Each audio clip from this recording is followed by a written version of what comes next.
Hello students. आज के इस लेक्चर में हम बात करेंगे न्यूट्रिशन इन ह्यूमन बींग्स। यानी हम मनुष्यों में खाना खाने की प्रोसेस और उससे एनर्जी लेने की जो प्रोसेस होती है टोटल अमाउंट में, वो किस तरह से होती है, कौन कौन से स्टेप उसमें होते हैं और कौन कौन से ऑर्गन टेक पार्ट करते हैं, कौन कौन से एंजाइम, एसिड्स या फिर सब्सटेंस कौन कौन से बनते हैं, उनकी बात होगी यहाँ पे। तो चलिए स्टार्ट करते हैं। Nutrition in human beings. The human digestive system comprise of alimentary canal and associated digestive glands। Glands का मतलब होता है ग्रंथियां। यहाँ पर इन ग्रंथियों का रोल ये रहेगा कि ये फूड को ब्रेक डाउन करने के लिए ज़रूरी एंजाइम प्रोवाइड कराएंगे और डिफरेंट एलिमेंट लाइक एसिड्स और भी बहुत सारी चीज़ें यहाँ पर प्रोवाइड कराई जाएंगी। जैसे जैसे आगे आर्टिकल चलेगा ये सारी बातें आपको समझ में आती रहेंगी। यहाँ पर हम मानव पाचन तंत्र को पढ़ने वाले हैं। ये एलिमेंट्री कैनल और रिलेटेड ग्लैंड्स का एक स्ट्रक्चर होता है। एलिमेंट्री कैनल का मतलब यहाँ पर भोजन नली से है, जिसमें हम भोजन को पढ़ने वाले हैं कि वो वहाँ से जाएगा आगे, ये होने वाला है। और उसके बाद ग्लैंड्स यानी ग्रंथियाँ ये अलग अलग जगह पर मौजूद होती हैं हमारे शरीर में। जैसे जैसे खाना आगे चलता रहेगा ये ग्लैंड्स रास्ते में आते रहेंगे और उस फूड में अपने एंजाइम्स प्रोवाइड करते रहेंगे और उसका ब्रेक डाउन करते रहेंगे। तो लेफ्ट साइड में आप देख सकते हैं रिलेटेड ऑर्गन्स हैं और उनकी वर्किंग उनके सामने लिखी गई है। तो सबसे पहले हम खाना खाते हैं अपने माउथ की हेल्प से। हम खाने को इनटेक करते हैं, माउथ इसमें हेल्प करता है। जितना भी खाना हमने खाया है वो सारा माउथ की हेल्प से हम खाते हैं। उसके बाद टीथ यानी दांत। दांत अलग अलग तरह के होते हैं। सामने के 4 या 5 जो दांत होते हैं वो काटने के लिए होते हैं, मतलब उनको पहले ही टुकड़ों में तोड़ देते हैं खाने को। और जो साइड में 2 बड़े से दांत होते हैं वो चीर फाड़ के लिए होते हैं।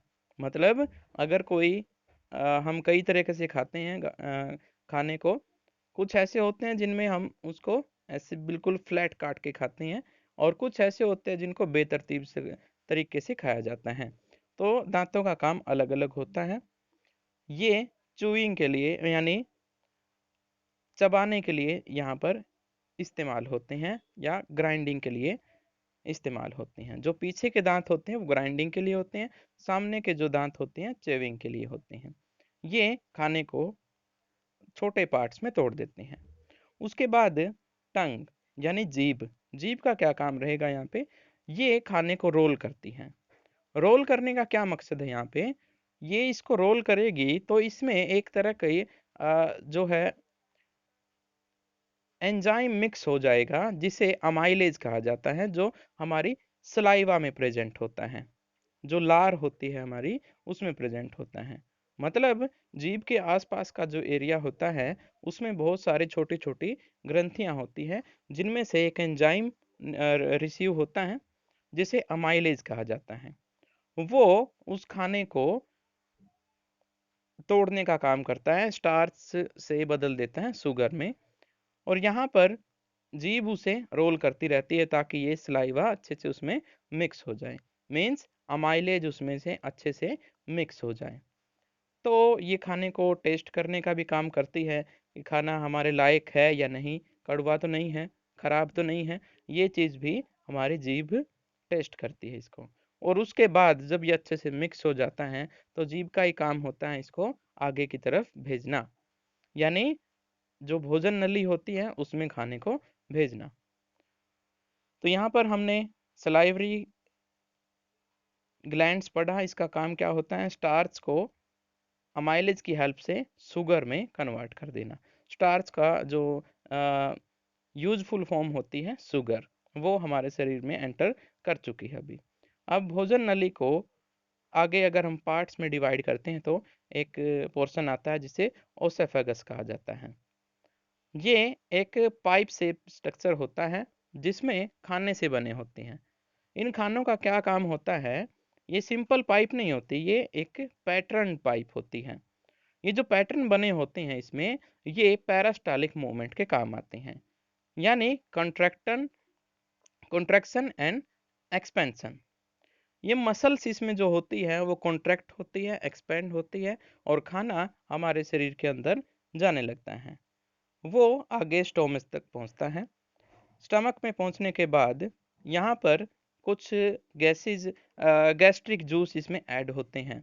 गैस्ट्रिक का मतलब यहाँ पर जठर से है, मतलब जठर ग्रंथियाँ। हिंदी में इसको जठर ग्रंथियाँ कहा जाता है, और अगर इसको समझने की लैंग्वेज में अगर कहा जाए तो पेट से रिलेटेड जो ग्रंथियाँ होती हैं वो गैस्ट्रिक ग्लैंड्स होती हैं। उनमें 3 तरह के जो एंजाइम और एसिड जो है यहाँ पर ऐड होते हैं खाने में, जो खाने के डिफरेंट पार्ट्स को अलग-अलग पोर्शन में तोड़ देते हैं। सबसे पहला होता है पेप्सिन। ये खाने में से जो प्रोटीन्स हैं उनको ब्रेक डाउन करता है। जो प्रोटीन हम खाते हैं या खाने में जो प्रोटीन वाला पार्ट है उसको ब्रेक डाउन कर देता है सिंपल पार्ट्स में। उसके बाद जो एक एसिड रिसीव होता है यहाँ पे, HCl प्रेजेंट होता है ऑलरेडी, ये मीडियम को एसिडिक बनाता है। जैसा कि हम पहले चैप्टर में पढ़ा था हमने, कुछ स्पेसिफिक रिएक्शन ऐसी होती हैं जो मीडियम में ही टेक पार्ट करती हैं। जैसे यहाँ पर एसिडिक मीडियम होगा। ये एसिडिक मीडियम नेसेसरी है 2 वजहों से। यहाँ पर ध्यान रखेंगे, ये क्वेश्चन बहुत बार पूछा जाता है, role of HCl in stomach.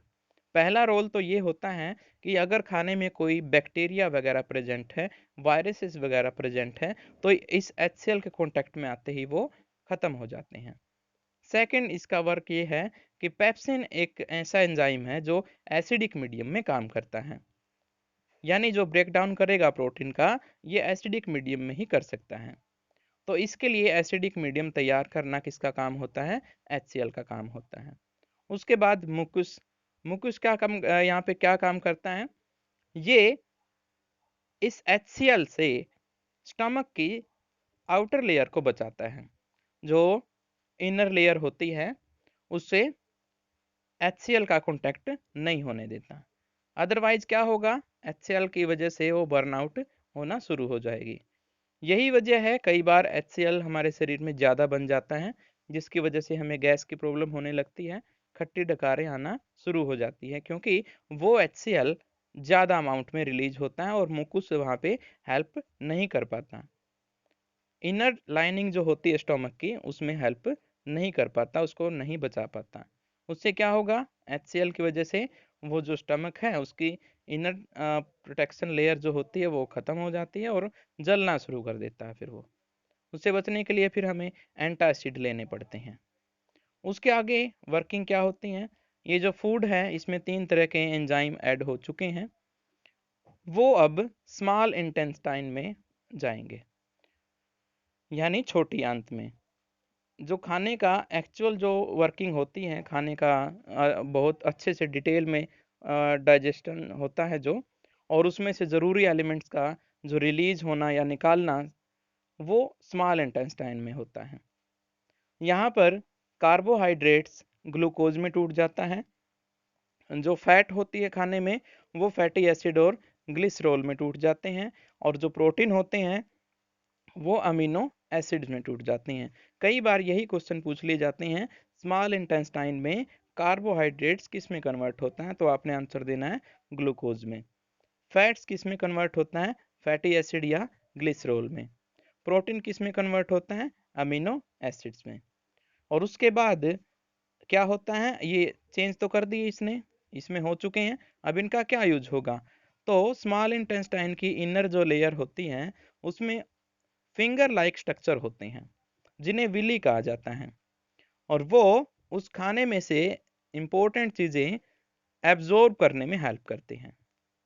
अब विली क्या करते हैं ऐसा कि उनसे वो एब्जॉर्ब हो जाते हैं, क्योंकि ये फिंगर लाइक स्ट्रक्चर होते हैं और बहुत ज़्यादा जगह पर मौजूद होते हैं। एक तो ये सरफेस एरिया को इंक्रीज कर देते हैं, खाना अब इंटेस्टाइन के ज़्यादा कांटेक्ट में आएगा। दूसरा, पूरे खाने को एक जगह पर एब्जॉर्ब नहीं होना पड़ता, वो छोटे छोटे पार्ट्स में एब्जॉर्ब होता रहता है। तो कंटिन्यूसली स्मॉल इंटेस्टाइन का काम है यहाँ पर खाने को एब्जॉर्ब करना, और इसमें हेल्प करते हैं यहाँ पे विली। स्मॉल इंटेस्टाइन में से पहले एक पैनक्रियाज ग्लैंड्स होता है जो कुछ और एसिड यहाँ पर प्रोवाइड कराता है, जो इमल्सिफाई कर देते हैं। जो बड़े ग्लूकोज के पोर्शन होते हैं, फैट के पोर्शन होते हैं, उनको छोटे पोर्शन में डिवाइड कर देते हैं। यहाँ पर दो इम्पोर्टेंट पॉइंट होते हैं, मतलब एंजाइम होते हैं जो पैनक्रियाज में होते हैं और पैनक्रियाज जूस में प्रेजेंट होते हैं। पहला ट्रिप्सिन और दूसरा लाइपेज। ट्रिप्सिन का काम क्या होता है? प्रोटीन को पेप्टोन्स में तोड़ देना। यानी अगर आपसे कोई पूछे कि हमारे शरीर का कौन सा पार्ट है जो प्रोटीन्स को स्मॉलर पार्ट में डिवाइड करता है, तो आपको आंसर देना है ट्रिप्सिन। लाइपेज का काम क्या होता है? फैट को ग्लिसरॉल में कन्वर्ट करना। इमल्सिफिकेशन क्या होता है, अब उसके बारे में बात करते हैं।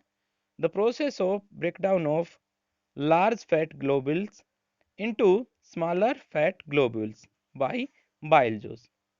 यहाँ पर बाइल जूस, जिसको अभी हमने पैनक्रियाटिक जूस बोला था, वही है ये। इसका काम होता है लार्ज फैट के मॉलिक्यूल्स को छोटे पार्ट्स में तोड़ देना। तो ये काम होता है किसमें? स्मॉल इंटेस्टाइन में।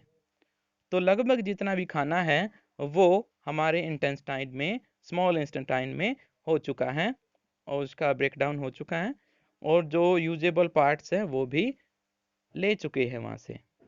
अब जो थोड़ा बहुत खाना बचता है, फॉर एग्जांपल लिक्विड पोर्शन थोड़ा बहुत है, वो लार्ज इंटेस्टाइन में जाता है। यहाँ पर जो पानी है वो एब्जॉर्ब कर लिया जाता है, और जितने भी मटेरियल हैं जो यूजेबल है वो ले लिए जाते हैं, एब्जॉर्ब कर लिए जाते हैं। और जो वेस्टेज हैं वो लार्ज इंटेस्टाइन के सबसे लास्ट पार्ट से, यानी एनस जिसको कहा जाता है, वहाँ से इंजेक्शन कर दिया जाता है, जिनको एक्सक्रिएशन बोलते हैं, बाहर निकाल दिए जाते हैं। इनको बॉडी वेस्ट कहा जाता है। तो ये इस तरह से काम करता है। एक बार इसको हम डायग्राम से समझ लेते हैं क्या क्या हुआ था। सबसे पहले यहाँ पर क्या होता है? माउथ है, इनटेक करेगा फूड को। टंग वो वहाँ पर सलाइवा ऐड करेगी, उसमें ब्रेक डाउन होगा छोटे पार्ट्स में, यानी स्टार्च का ग्लूकोज में डिकम्पोजिशन हो जाएगा, टूट जाएंगे वो। उसके बाद ओसेफेगस में कौन सी मूवमेंट होती है? कॉन्ट्रैक्शन एंड एक्सपेंशन, जिसकी वजह से खाना नीचे आता है। कहाँ पर? हमारे स्टमक में। स्टमक में HCl होता है, पेप्सिन होता है और मुकुस होता है। इन तीनों की वर्किंग हम अच्छे से पढ़ चुके हैं। पेप्सिन का काम होता है प्रोटीन्स को यहाँ पर ब्रेक डाउन करना उनका छोटे पार्ट्स में, और आगे यहाँ पर HCl का काम था एसिडिक मीडियम प्रोवाइड कराना और वायरस या बैक्टीरियाज को ख़त्म करना। अब यहाँ पर आगे पेनक्रियाज आते हैं, बाइल जूस आता है, ये सभी हम अच्छे से पढ़ चुके हैं। स्मॉल इंटेस्टाइन में जाता है खाना, वहाँ पर मोस्टली विली की हेल्प से एब्जॉर्ब कर लिए जाते हैं important points, important portion food का। और जो थोड़ा बहुत खाना बचता है लिक्विड स्टेट में, वो लार्ज इंटेस्टाइन में जाता है और वहाँ पर एक्सेस वाटर जो है वहाँ से एब्जॉर्ब कर लिया जाता है, और जो बॉडी वेस्ट बचता है रिलेटेड, उसको बाई एनस बाहर निकाल दिया जाता है। तो ये इस तरह से ये काम करता है हम ह्यूमन डाइजेस्टिव सिस्टम। मुझे उम्मीद है आप इसको एक बार अपनी तरफ से भी करेंगे, बुक की हेल्प लेंगे और वीडियो को अच्छे से देखेंगे। All the best.